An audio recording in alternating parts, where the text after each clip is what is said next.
কুফর কয় প্রকার? কুফর হচ্ছে 4 প্রকার।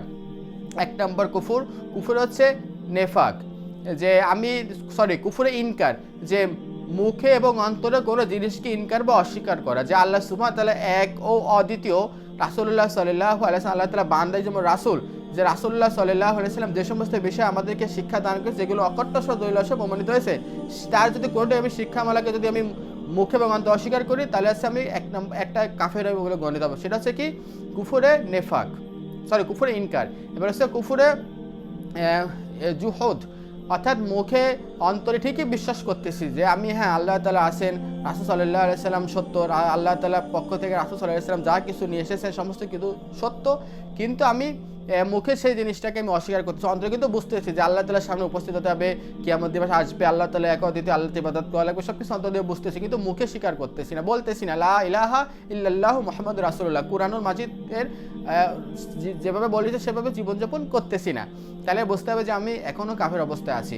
সে কুফরে মুআনাদা, যে সত্যকে অন্তর দিয়ে আমি ঠিকই বুঝতেছি, মুখেও আমি বলতেছি যে হ্যাঁ আমি তো ঈমান এনেছি, আমি আল্লাহ তাআলাকে বিশ্বাস করি, কিন্তু এই কোরআনুল মাজিদ ও রাসূল সাল্লাল্লাহু আলাইহি সাল্লামের হাদিস অনুযায়ী আমি জীবনে আমল করতেছি না, তার উপর আমি আমল করতেছি না, কাজ করতেছি না, তাহলে বুঝতে হবে যে আমি এখনো পর্যন্ত কাফের অবস্থায় আছি। হচ্ছে কুফরে নেফাক, যে মুখে আমি ঠিকই বলতেছি যে হ্যাঁ আল্লাহ তাআলা আছেন, সব কিছু ইসলাম সব কিছু আমি মুখে বলতেছি, যা কিছু কোরআনে যাবে বর্ণনা করা হয়েছে, কিন্তু আমার অন্তর ভিতর বিশ্বাস নেই, তাহলে বুঝতে হবে যে আমি এখন সে কাফের অবস্থায় আছি।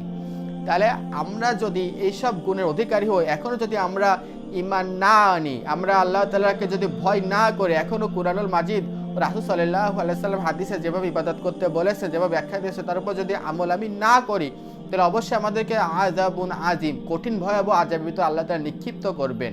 তা আমার আপনার কাছে এখনো পর্যন্ত সময় আছে যে ঈমানের দিকে ফিরে যাওয়া। ঈমান অর্থ কি? বিশ্বাস, যে আল্লাহ তাআলাকে না দেখে বিশ্বাস করা, জান্নাত জাহান্নামতে বিশ্বাস করা, যে সমস্ত গায়েব অদৃশ্য বিষয় যা একমাত্র রাসূল সাল্লাল্লাহু আলাইহি সাল্লামের উপর বিশ্বাসবশত মেনে নেওয়া।